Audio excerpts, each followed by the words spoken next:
J'ai en face de moi Ludovic Bourse. Bonjour Ludovic. Bonjour. Ludovic, est-ce que vous pouvez vous présenter tout en sachant que vous êtes un compositeur de musique? Alors je suis breton, né à Pontivy dans le Morbihan. Mes parents étaient pas riches, je ne pouvais pas aller au cinéma. J'allais peut-être une fois par an, c'était exceptionnel. Donc j'étais plus par la télévision ou par ce qu'on me racontait. Donc j'imaginais en tout cas la chance où je faisais des films dans ma tête. Donc voilà, mais en l'occurrence, je me souviens quand j'avais le droit de regarder un peu une partie de la première partie de soirée, en tout cas à la télévision, les films qui pouvaient passer. Je suis tombé une fois sur un Sergio Leone avec une musique de Morricone, et là j'ai eu des frissons et je me suis dit, j'ai vu l'importance, en tout cas le pouvoir de la musique dans un film. Et donc, j'étais déjà en train de faire de la musique, m'interrogeant à savoir ce que je pourrais vraiment éventuellement faire, parce que je commençais à composer des petits trucs, mais à mon niveau. Et puis je commençais à m'intéresser justement à ce qui était venu pour moi après un mode de communication, donc la composition à l'image. Et c'est grâce, ou en tout cas, à cette révélation, grâce à la musique de Morricone, voilà. Donc, mais à la télévision. Voilà. D'accord. Est-ce que vous pratiquez un ou plusieurs instruments? Alors j'ai commencé par l'accordéon, à touche-bouton. J'ai fait pas mal de bals populaires, des mariages quand j'étais enfant en Bretagne. Et après, c'est mon professeur d'accordéon qui s'appelait Jean Raffray, qui habitait qui donnait des cours à l'Oudéac, qui était un très très grand musicien et professeur, qui m'a orienté sur la grande musique, sur le jazz, et qui a demandé au bout de 2 ans et demi, 3 ans, mes parents, que je fasse du piano. Voilà. Donc il a fallu trouver les moyens pour payer tout ça. Donc on avait les grands-parents qui ont contribué en tout cas à l'achat d'un piano, et que j'aille après au conservatoire de Saint-Brieuc, puis pour commencer en tout cas mes classes de piano avec Anne Magadur là-bas. Donc j'ai dû à un moment donné arrêter en tout cas l'accordéon pendant un moment, parce qu'au conservatoire les études sont beaucoup plus exigeants. C'est une manière de transmettre la musique qui est formidable, mais ça, dans nos écoles dites nationales ou conservatoires, on n'aime pas trop les gens qui touchent à tout, etc., parce qu'on veut bien les former et pour le développement justement de tout ce qu'un musicien doit recevoir comme transmission. Donc malheureusement, je me suis un peu détaché de l'accordéon. J'y suis vraiment revenu après de temps en temps. Je l'ai mis de côté aussi pendant très longtemps, aux grandes dames de mon professeur d'accordéon, que j'ai plus trop vu après. Et ça m'a voilà, en tout cas je garde un profond amour pour lui, qui est parti assez brutalement. Et voilà, je regrette en tout cas de ne pas l'avoir plus vu avant qu'il nous quitte, mais je garde en lui en tout cas tout ce qu'il m'a transmis, donc le patrimoine de l'accordéon. Alors je vous parlais de l'accordéon, c'est les André Astier, Jos Baselli, c'est Richard Galliano quand il commençait, etc. Donc d'un accordéon d'un autre genre que celui d'une musette, que j'adore aussi, j'en ai fait, ça fait partie de moi, c'est ce qu'on m'a transmis. Je garde de très très bons souvenirs. Donc je viens un peu de ça, voilà. Et après je suis monté à peine 18 ans à Paris pour faire une école de jazz qui s'appelait le CIM dans le 18e arrondissement de Paris. Et là j'ai rencontré et joué dans plein de groupes différents, des ateliers, on appelait ça à l'époque. On se retrouvait avec des chanteuses, des chanteurs, des musiciens, des instrumentistes complètement différents. Et on s'essayait un peu à plein de choses. Et j'ai pu monter un trio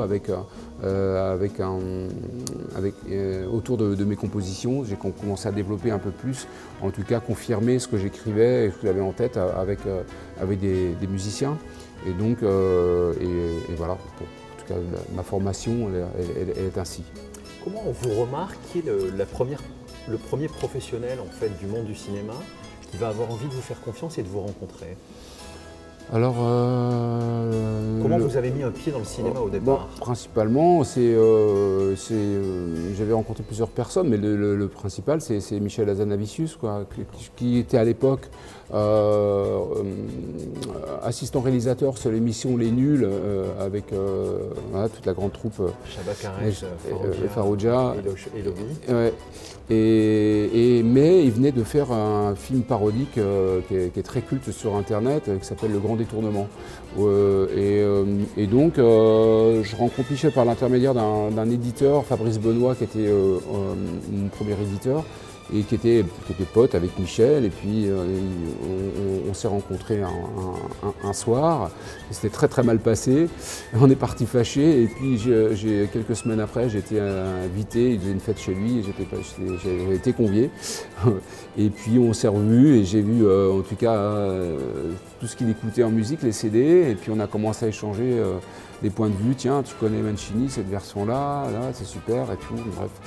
Et donc on a partagé, on a commencé à renouer un lien de dialogue, etc. Et puis je faisais partie d'un groupe de fusion, je venais de sortir un album chez Warner, le groupe s'appelait 7, le chiffre symbolique. Et il y a un morceau sur cet album qui a plu à Michel. Et on a commencé à se parler, il me disait ouais j'aime bien ce morceau-là, c'est très cinématographique et c'est pas mal. Et donc il commençait à avoir des idées pour une collaboration qui est arrivée assez rapidement après quelques mois de végétation. Et donc je me suis retrouvé après à faire les premières musiques de ces films publicitaires avec un ami d'enfance de Michel aussi, qui s'appelait Kamel Echec. Et on travaillait, on était ses copains musiciens, et Michel nous il essayait de nous caser sur des films publicitaires pour gagner un peu d'argent, et puis voilà. Donc, après, ça en est suivi évidemment le premier film de Michel en 99 qui s'appelait Mes Amis, avec un gros casting de jeunes voilà, qui sont très connus maintenant, et puis les deux premiers OSS 117 jusqu'au Asie Artist. Voilà, donc votre fait d'armes évidemment qui vous a valu une consécration internationale, c'est The Artist, d'accord. Donc là, du coup, on se rapproche de votre actualité puisque c'est pas si ancien. Et donc aujourd'hui, en fait, justement, Ludovic, qu'est-ce que vous préparez? Dans quel type de projet vous êtes impliqué? Vous pouvez nous parler un petit peu de votre actualité? Le prochain film de Benjamin Massoub, qui avait réalisé le petit Nicolas, qu'est-ce qu'on attend pour être heureux, film d'animation. Il va faire son premier film fiction en 2025 avec des enfants. C'est aussi l'histoire d'un jeune autiste. C'est l'adaptation d'une bande dessinée qui s'appelait Incroyable. C'est une bande dessinée belge qui a eu un franc succès en Belgique et qu'il adapte au cinéma sur un jeune autiste qui veut en tout cas aller au concours des dissertations, etc. Donc, jusqu'à accéder au président de la République pour qu'il aille lui donner des idées. Donc, il y aura un peu d'animation et de fiction. Animation dessin animé? Oui, dessin animé, ouais, c'est ça. Animation en français, ça correspond là. Ce que vous dites là. D'accord, très bien. Merci pour cette information, c'est très précieux. Alors évidemment, je ne peux pas vous laisser sans qu'on parle évidemment du rôle que peut avoir la musique dans un film.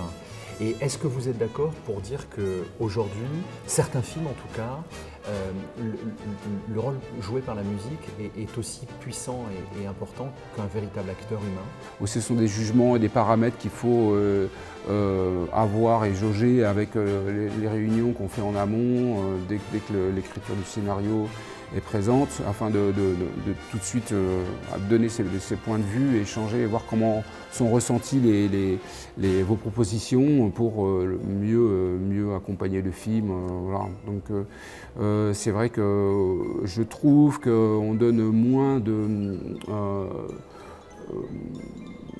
on est moins sur la thématique au sens traditionnel. Vous voyez, le thème au piano qui est décliné. Moi c'est un peu comme ça que je travaille. Mais maintenant, les plateformes ont amené une autre conscience et résonance à la musique, à l'image. Donc forcément, les gens aussi s'adaptent à des nouvelles lumières, des contrastes qui sont très, très, très distordus, avec des musiques sur lesquelles on donne trop peu de moyens aux compositeurs. Donc voilà, après évidemment il y a des petits bijoux, mais la plupart des films, où, si on est analyste, etc., donc je vois que ça commence il y a un changement qui opère, etc. Donc un style de cinéma, si je ne peux pas dire ainsi, je ne suis pas un expert, hein, j'y connais rien, je ne me considère pas du tout comme quelqu'un du cinéma, mais j'ai ma sensibilité comme vous, et je pense qu'on pourrait partager des analyses très intéressantes sur cette mutation-là, si vous connaissez le répertoire au sens large du terme, des classiques de cinéma. Bon, après, j'ai trouvé un axe, justement, pour trouver comment dirais-je, un compromis. D'ailleurs, ça va venir à la fin je vais vous donner le titre d'un film sur lequel le monteur a collaboré avec le réalisateur, et Nigel Galt, il s'appelle, et c'est un Anglais avec qui j'ai travaillé sur un film documentaire sur la planète, et il m'avait sorti une phrase un jour, you know, Ludovic, music film is only compromise. Donc la musique de film, ce ne sont que des compromis, vous l'avez compris. Et c'est drôle parce que ça m'a tellement frappé qu'un mec qui avait travaillé avec un grand, je peux le dire, c'est Stanley Kubrick. Ouais. Et donc lui avait commencé comme monteur son, donc des musiques, et après il est devenu monteur images et musique, etc. Voilà. En gros, c'est le seul technicien qui arrivait à supporter Kubrick. C'est lui qui tenait ces propos-là, mais avec beaucoup d'humour et d'amour. Et donc, forcément, j'ai appris à travers lui, voilà, comment il fallait toujours s'adapter par rapport à ce que dit l'image aussi, et après laisser le choix à ceux qui mettent de l'argent, et pas essayer de forcer, sinon vous vous épuisez si évidemment les gens ne comprennent pas ce que vous apportez. Voilà, donc, et en l'occurrence, si vous signez un contrat, il faut aller jusqu'au bout. Et voilà, donc, je pense que la musique est en train il y a des choses qui sont formidables, mais je trouve que certaines plateformes, en tout cas, je ne sais pas, les gens se font des idées, les professionnels du cinéma pensent que bon, on est sur Netflix, donc il y a une charte Netflix, hein, avec cette image hyper contrastée, toujours saturée, les musiques qui sont finalement avec trop peu de moyens, avec quelques sons de synthé, ou les choses. Mais je trouve ça s'est avéré quand Netflix, en fait, je ne sais pas si vous avez l'occasion d'être sollicité par non, pas du tout, non, je ne regarde pas Netflix. En fait, les budgets consentis pour produire de la musique sur un film, c'est des budgets qui sont peau de chagrin un petit peu pour Netflix. C'est avéré aujourd'hui ou... Je ne veux pas en tout cas dire forcément du mal, mais je trouve que, et d'ailleurs ils en souffrent, parce qu'on sait que tous les gens, et pas des professionnels qui analysent en tout cas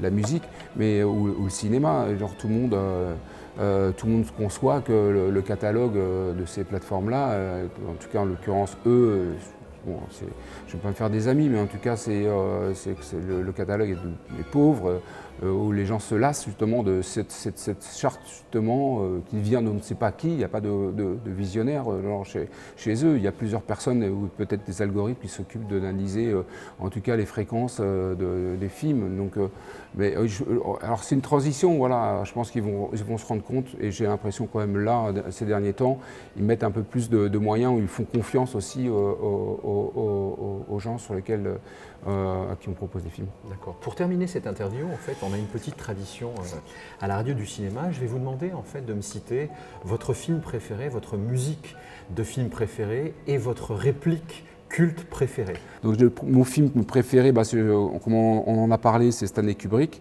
avec Shining. Ça, c'est un film qui me transcende, d'ailleurs par les musiques préexistantes qu'il y a dedans, le grand répertoire, jusqu'à Penderecki, et les musiques que j'adore. C'est une merveilleuse bande originale, non originale, pardon.